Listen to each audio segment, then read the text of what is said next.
Here at the Greener Village Food Bank in Fredericton, and I have a really exciting announcement to make as part of my leadership campaign. You know, our social safety net in Canada doesn't work for 2025. It is too slow, too cumbersome, and doesn't help enough people in our country. It was designed in the 20th century and to meet the needs of people back then, and it just doesn't work for people today. And when I think about my own experience, when I graduated in 2010, I graduated into the 2008 financial crisis.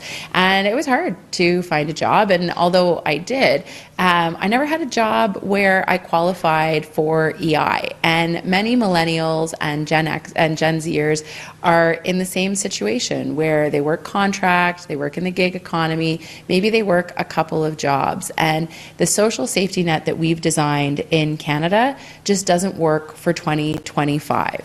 So today I'm here to announce that within 1 year of becoming Prime Minister, I would bring forward a plan to update our social safety net to really help Canadians and not just catch them when they fall, but also to enable them to bounce back even stronger than before. And so what does that look like? It means a modernized EI system that actually helps Canadians when in their time of need. It means providing more supports to vulnerable seniors, and it means providing a dignified existence to people with disabilities. And it means setting us on a path towards a basic income in this country. You know, we could have learned the lessons from the COVID-19 pandemic. When I think about when COVID-19 hit and we realized that the EI system was not able to handle the crisis and the emergency in which we found ourselves. As a government, we did something incredible. In a few short weeks, we stood up the Canada Emergency Response Benefit and the Canada Emergency Wage Subsidy, and we helped millions of Canadians get through that emergency. But then when COVID subsided and we went back to normal, one of my great disappointments is that we didn't learn the lesson from COVID-19 and we didn't seize the moment to modernize our social safety net. And when I think about where we are right now with the threat of tariffs from the United States, that means that we could be in another situation where up to 1 million Canadians lose their jobs and we do not have the social safety net in place to provide the supports in this moment. And so once again, we would find ourselves in the need to set up something new and ad hoc, when really we should be having a system that can handle the shocks that are coming from outside of Canada, the shocks that could be facing our economy.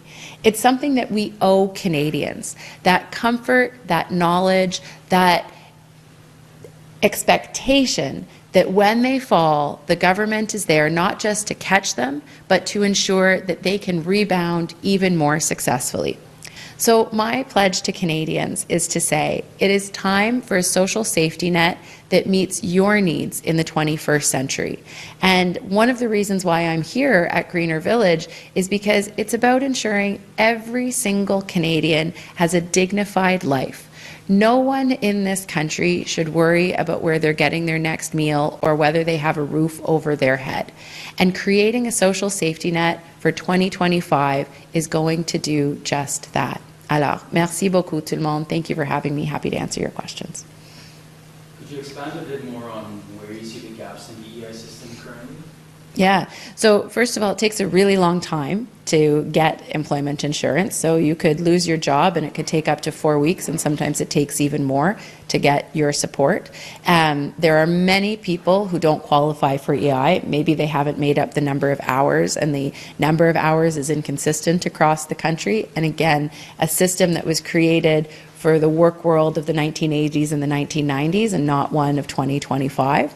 And then there are a number of people who just don't qualify, because there are a lot of people these days who don't work in permanent employment. They work on contract, they work in the gig economy, maybe they're working in multiple jobs to get a source of revenue, and they just don't qualify for EI. So what we saw during the pandemic is that when people need it, the EI system is just not sufficient for what Canada's needs are. On the universal basic income, this would be there on top of, improving the EI system.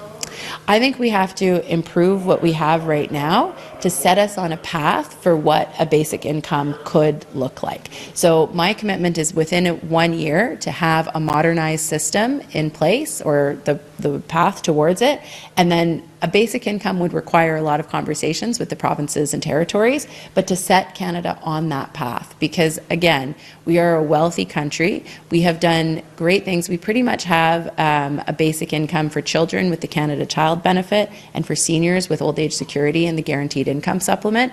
But there are a lot of people who need that support in Canada. So I want to have that conversation and that dialogue with Canadians about what that modernized social safety net would look like.